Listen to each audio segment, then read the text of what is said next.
सुलक्षणी नार, घर आंगन बच्चे खेले स्वर्ग निशानी चार।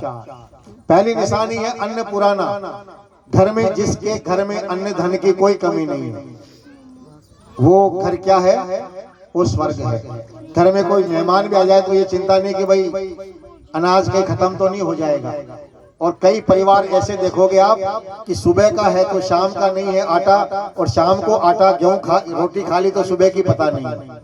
सुबह खरीदते हैं, शाम को खाते हैं, शाम को खरीदते हैं, सुबह खाते हैं। ऐसे परिवार भी हैं, लेकिन जिसके घर में अन्न की और धन की कमी नहीं होती है वो घर स्वर्ग होता, सुख होता है। दूसरा है अन्न पुराना, दूसरा घी नया। जिसके घर में रोज बिलोवना होता हो, अभी मुनि जी कह रहे थे मैं तो बिलोवने का घी खाता हूँ, कभी हमने डिब्बे का घी खाया ही नहीं। तो जिसके घर में रोज धीणा है, गाय है, भैंस है, बढ़िया ताजा मक्खन निकलता है, खूब बढ़िया छाछ दही रबड़ी खाते हैं, राबड़ी खाते हैं, बताओ कभी बीमार होंगे? अरे बीमार होंगे वो लोग जो कोका कोला पीते हैं, बीमार वो होंगे जो पेप्सी पीते हैं, जो बर्गर खाते हैं, पिज्जा खाते हैं और खा खा करके अपनी आंतों को खराब करते हैं, वो बीमार होंगे। हमारे जो गांव के लोग हैं, राबड़ी खाने वाले, छाछ दही खाने वाले, उनके शरीर में बीमारियां नहीं होती थी। आप देखो कि भारत के अंदर 3-3 हजार 2-2 हजार साल पुराने आपको मंदिर मिल जाएंगे, 2-2 हजार साल पुराने आपको राजाओं के किले मिल जाएंगे। लेकिन पूरे भारत में घूम जाओ, एक भी हॉस्पिटल आपको 150-200 साल पुराना नहीं मिलेगा।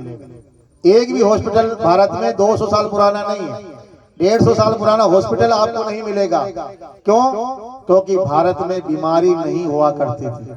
हमारे यहाँ शुद्ध चीज खाते थे, खेत के अंदर गाय का गोबर डाला जाता था, जैविक खाद। अब जब शुद्ध अनाज व्यक्ति खाएगा तो बीमारी कहाँ से आएगी? शुद्ध पानी पिएगा, दूध खाएगा, घी खाएगा, बीमारी कहाँ से आएगी? अब हमने ये खाना छोड़ दिया। बोले मैं घी नहीं खा सकता, डॉक्टर ने मना किया, कोलेस्ट्रॉल बढ़ जाएगा।